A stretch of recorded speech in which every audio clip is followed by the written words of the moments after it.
Hi, my name is Gerhard Schwant and welcome to Selling Power TV. Today we have the great pleasure of meeting my great friend, Anthony Iannarino. Welcome, Anthony. Gerhard, how are you?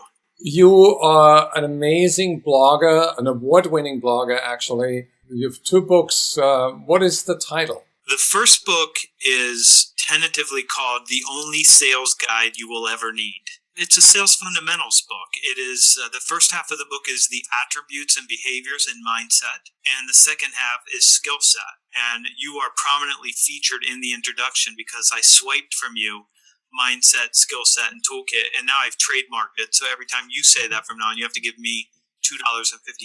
I feel honored to contribute to your family. The whole book together is going to help straighten people out. If you're struggling in sales or you're doing well and you want to find the edge to do even better, this will get you there. So what is more important, the mindset, the skill set, or the tool set? You need all of them. But here's the thing. If we give you the skill set and the toolkit and you don't have the mindset, it's not going to work for you. And if you got the mindset and the tools, but you don't have the skills, it's not going to work for you. So we need all three pieces. But I put the mindset half of the book first, specifically because you need to get that part first. Who you are matters more than what you do. What do you do to focus your mindset on what's important now? My week starts on Saturday, where I take everything that's come into my life, all my emails, I take all the inboxes to zero. I take all the paper that's stacked up on my deck, I scan it all into Evernote, I sort everything, I go through my task manager, and I get everything organized. Then on Sunday, I sit down and I look at my last week's calendar, I look at my next week's calendar, I decide what are the most important things for me to do this week.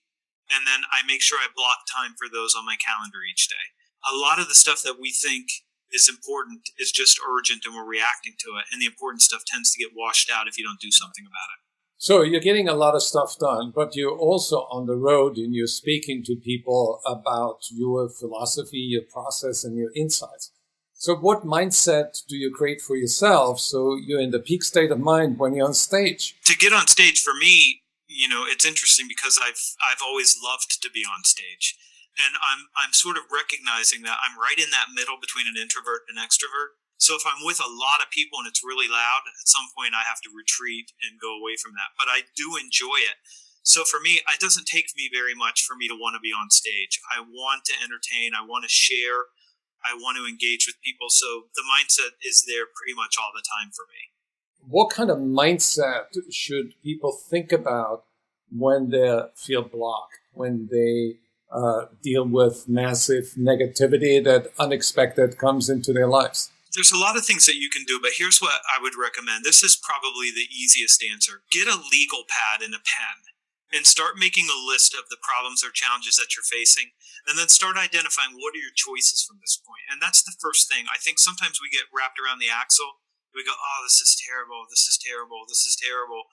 I don't know what I'm going to do. I don't know what I'm going to do. And then pretty soon your brain goes, okay, we don't know what we're going to do. Get it out of your body and objectify it. Objectify the challenge by looking at it from over here. Put it over there and look at it. Get it out of you and over there on paper, and then start saying, what are my choices about how I engage with this? And listen, for a lot of things, there's nothing you can do about it.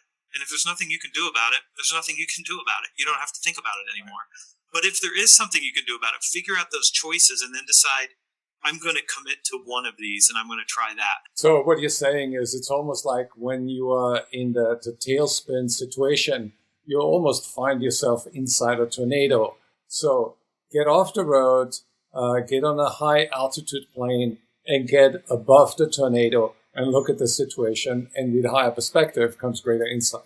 And you remove the emotional part of it because we're human. And so we feel all these emotions. And then it's easy to stay with the emotion when you really need to let it go and decide, how am I going to respond? And then go ahead and move forward from there.